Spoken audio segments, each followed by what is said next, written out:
لوگوں کے فہم کے مطابق، ان کے نفسیات کے مطابق، ان کے مبلغ علم کے مطابق بات کی جائے تاکہ اچھی طرح ان کے ذہن نشین ہو سکے۔ یہی بلاغت ہے اور یہی کلام کا حسن ہے اور یہی گفتگو کا جمال ہے۔ ایک بات کو 3 مرتبہ دہرا کے کہتے، لوگوں کے فہم کے مطابق بات کرتے، مختصر اور جامعیت کے ساتھ کلام ہوتا، بات جو ہے وہ لوگوں تک پہنچتی۔ حضور علیہ السلام جب بولتے تھے تو اللہ نے محبوب علیہ السلام کو یہ شان عطا کرتی تھی کہ حضور کی آواز کو جس طرح قریب بیٹھا شخص سنتا تھا، جو مجلس کے کنارے بیٹھا ہوتا اس کو بھی ایسے آواز پہنچ رہی ہوتی۔ یہ بھی اعزاز تھا۔ اب یہ تو بیان کرنے والے کا سٹائل ہے، انداز ہے۔ اب سننے والوں کی کیفیت سنیے، گویا ان کے سروں پہ پرندے بیٹھے ہیں، یعنی اس انہماک کے ساتھ سنتے تھے، اور سننے کے دوران ان کی توجہ اور ان کا حضور کی طرف دھیان اور حضور کی بارگاہ میں ادب اور احترام سے بیٹھنے کا انداز اور سٹائل اتنا خوبصورت ہوتا کہ گویا ان کے سروں پہ پرندے بیٹھے ہیں، اور اگر انہوں نے کوئی جنبش کی تو کہیں اڑ نہ جائیں۔ تو اس انہماک سے، اس شوق سے، اس یکسوئی کے ساتھ وہ آقا کریم کا کلام سن رہے ہوتے۔ اب مجھے بتائیے کہ سنانے والے کا انداز یہ ہو کہ وہ ایک بات کو بار بار دہرا کے سہل انداز میں لوگوں کے نفسیات کے مطابق کر رہا ہو، اور اس کی آواز بھی سب تک پہنچ رہی ہو، اور سننے والے اپنی سماعتیں بچھائے بیٹھے ہوں، تو پھر کوئی وجہ نہیں ہوتی کہ کوئی بات کسی کی سمجھ میں نہ آئے۔ لیکن اس کے باوجود بھی اگر کوئی بات کسی کی سمجھ میں نہیں آتی اور اس کی جو ہے وہ دوبارہ سننے کی آرزو ہوتی ہے، یا کسی بات کی وہ تفصیل چاہتے ہیں، تو وہ کھڑے ہو کے عرض کرتے ہیں، رائنا یا رسول اللہ صلی اللہ علیہ وسلم، حضور ہماری رعایت کر دیجئے۔ تو آقا کریم ناراض نہیں ہوتے کہ میں نے اتنی تفصیل سے تمہیں بیان کیا اور تم پھر پوچھ رہے ہو۔ حضور ارشاد فرماتے، اگر میں نہیں بتاؤں گا تو کون بتائے گا؟ اعلی حضرت شیر ربانی میاں شیر محمد شرک پوری رحمۃ اللہ تعالی علیہ خطبہ جمعہ کے بعد سامعین کو مل رہے تھے، مصافحہ کر رہے تھے، تو ایک صاحب ملتے ملتے رو پڑا۔ تو آپ ٹھیٹ پنجابی بولتے تھے، فرمایا بیلیا کی گل ہے؟ اس نے کہا جی میں دور دیہات سے سفر کر کے آیا ہوں، اور میری آرزو تھی کہ آپ کے پیچھے جمعۃ المبارک پڑھنے کی سعادت ملے اور آپ کا خطبہ سنوں، لیکن بوڑھا ہوں تو لمبا سفر کاٹ کے آیا ہوں، تو میں دیر سے پہنچا ہوں، آپ کا خطبہ گزر گیا تھا، خیر مجھے نماز پڑھنے کی سعادت نصیب ہو گئی، تو اب آپ سے ملا ہوں تو میرے آنسو بہہ گئے کہ کاش کہ میں اس شخص کو سنا بھی ہوتا اور ان کے خطاب سے بھی مستفیض ہوا ہوتا۔ تو میاں صاحب نے فرمایا بیلیا تو رک جا۔ اب سب کو مصافحہ کر کے فارغ کر دیا، جب سارے لوگ چلے گئے، مسجد خالی ہو گئی، تو اس کو اپنے سامنے بٹھا لیا، اور جمعۃ المبارک میں جو خطبہ ارشاد کیا تھا وہ دوبارہ اس کو سنانا شروع کر دیا۔ تو اس نے ہاتھ باندھ کے عرض کی، حضرت آپ اتنی تکلیف اور زحمت میرے لیے کر رہے ہیں؟ تو میاں صاحب نے فرمایا بیلیا جس رب واسطے انہوں نے سنایا سی اسے رب واسطے تینوں سنا رہے ہیں۔ تو اللہ کے محبوب علیہ السلام سے اگر کوئی دوبارہ پوچھتا اور رائنا کہہ کے مخاطبہ کرتا، حضور ہماری رعایت کر دیجئے، تو حضور چہرے پہ بل نہیں لاتے، حضور جو ہے وہ خوش ہوتے اور اس کو ارشاد کرتے، جواب دے دیتے۔ اچھا جب حضور مکہ المکرمہ میں تھے تو یا بندہ پکا مومن ہوتا تھا یا پکا کافر ہوتا تھا، منافق مکے میں نہیں تھے۔ جب حضور مدینے میں تشریف لائے اور اسلام پھیلنے پھولنے لگا تو مسلمانوں کی صفوں میں آ کے یہودی بھی بیٹھنے لگے، اور کچھ لوگوں نے بظاہر اسلام قبول کر لیا لیکن اندر ان کے کفر تھا، بغض تھا، دشمنی تھی۔ تو اب جب مسلمان کہتے کہ رائنا یا رسول اللہ صلی اللہ علیہ وسلم، حضور ہماری رعایت کر دیجئے، تو بدخصلت یہودی اس لفظ کو تھوڑا سا بل دے کے رائنا کو رائی نہ پڑھتے، اور یہ ان کی زبان میں گالی تھی، اور اپنے اندر کی جو آگ تھی، آتش غضب تھی، اس کو یوں نکال لیتے۔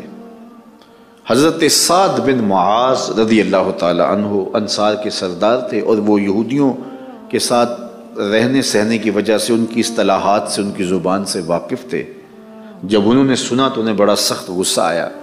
تو وہ یہودیوں کے پاس گئے، کہا آج کے بعد اگر تم نے ہمارے آقا و مولا کے لیے رائنا کا لفظ بولا تمہاری گردن کاٹ دوں گا۔ انہوں نے کہا یہ لفظ تو آپ بھی بولتے ہیں، تو یہ لفظ تو آپ بھی بولتے ہیں۔ تو انہوں نے کہا کہ اچھا، واپس آئے اور ان کی آرزو یہ تھی کہ میں حضور کی بارگاہ میں عرض کروں کہ حضور چونکہ مسلمان رائنا کا لفظ بولتے ہیں آپ سے مخاطبہ کرتے ہوئے، اور اسی لفظ کی اوٹ میں کھڑے ہو کے یہ بد خصلت یہودی آپ کی اہانت کر جاتے ہیں، تو اگر آپ ان کو منع کر دیں کہ آپ رائنا کا لفظ نہ بولیں، تو یہ آرزو لے کر حضور کی خدمت میں حاضر ہوئے حضرت سعد بن معاذ رضی اللہ تعالیٰ۔ لیکن جب وہ پہنچے تو ان کے پہنچنے سے پہلے جبریل امین پہنچ چکے تھے اور یہ آیت کریمہ نازل ہو چکی تھی، یا ایھا الذین آمنوا، اے ایمان والو، لا تقولوا رائنا، آج کے بعد میرے نبی علیہ الصلوۃ والسلام کے لیے رائنا کا لفظ نہیں بولنا۔ تمہاری نیت ٹھیک ہے، تمہارا لہجہ اچھا ہے، تمہارا رواں رواں ادب سے کانپ رہا ہوتا ہے، تم حضور کی بارگاہ میں جب یہ عرض کر رہے ہوتے ہو تمہارا ملتجیانہ لہجہ بتا رہا ہوتا ہے کہ تم ادب کے سانچے میں ڈھلے ہو، لیکن لفظ وہ ہے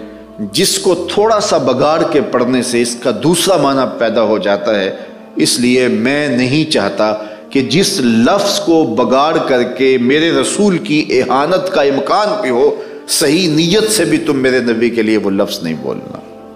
تو منع کر دیا، آج کے بعد تم نے رائنا کا لفظ میرے نبی کے لیے نہیں بولنا۔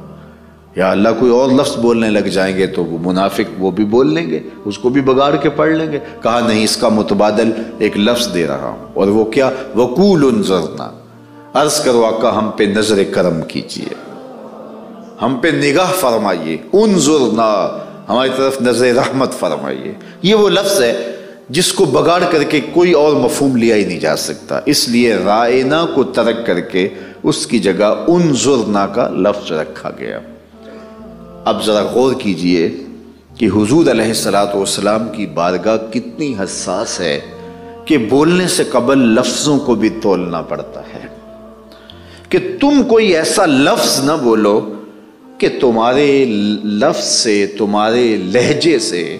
وہ شخص اس کو بگاڑ کر کے کوئی دوسرا لفظ بول لے جس سے اہانت کا امکان پایا جائے۔ میں آپ سے یہ کہتا ہوں کہ آج پوری دنیا کے اوپر اہانت رسول کی تحریکیں چل رہی ہیں، اور مغرب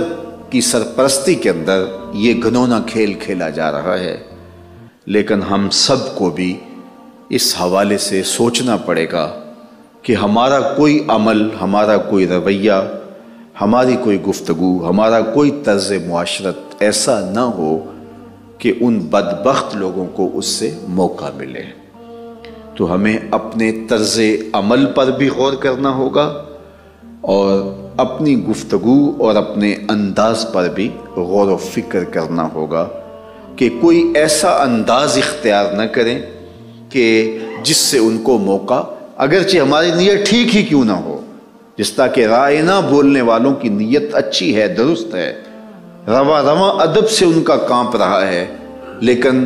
اس لفظ کی اوٹ میں کھڑے ہو کے بدخصلت میرے حضور کی اہانت کر جاتے ہیں۔ اس لیے اس امت کو چاہیے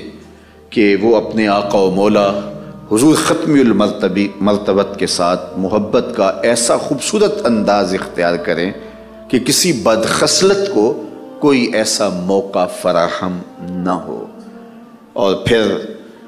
حضور علیہ الصلوۃ والسلام کی عزت، حضور کی ناموس اور حضور علیہ الصلوۃ والسلام کی ذات کے حوالے سے ہماری حساسیت تو اس حد تک ہے، اور یہ ہماری خود ساختہ حساسیت نہیں ہے، یہ ہمارے رب نے ہم کو سکھائی ہے کہ اپنی آواز بھی میرے محبوب کی آواز سے بلند نہ کر۔ تمہارا لہجہ بھی اگر میرے محبوب کے لہجے سے بلند ہو گیا تو عمل ضائع کر دوں گا اور تمہیں خبر بھی نہیں ہونے دوں گا۔ اتنی حساسیت ہے ان کی مبارک ذات کی۔ امام مالک نے 40 سال تک حضور کے روضہ انور کے قریب بیٹھ کے درس حدیث دیا ہے، اور 40 سال میں ایک بار بھی ایسا نہیں ہوا کہ کتاب کے ورق کے پلٹنے کی بھی آواز پیدا ہونے دی ہو۔ یہ ادب ہے اس چوکھٹ کا اور اس بارگاہ کا۔ حضرت عمر رضی اللہ تعالیٰ، صائب بن یزید سے یہ روایت ہے، کہتے ہیں کہ حضرت عمر بیٹھے تھے مسجد نبوی میں اور میں بھی ایک گوشے میں بیٹھا تھا کہ مجھے کسی نے کنکر مارا، تو جب میں نے پلٹ کے دیکھا تو وہ حضرت عمر تھے رضی اللہ تعالیٰ عنہ، امیر المومنین۔ تو میں اٹھ کے ان کے پاس چلا گیا اور میں نے کہا کہ آپ نے مجھے کنکر کیوں مارا ہے؟ تو وہ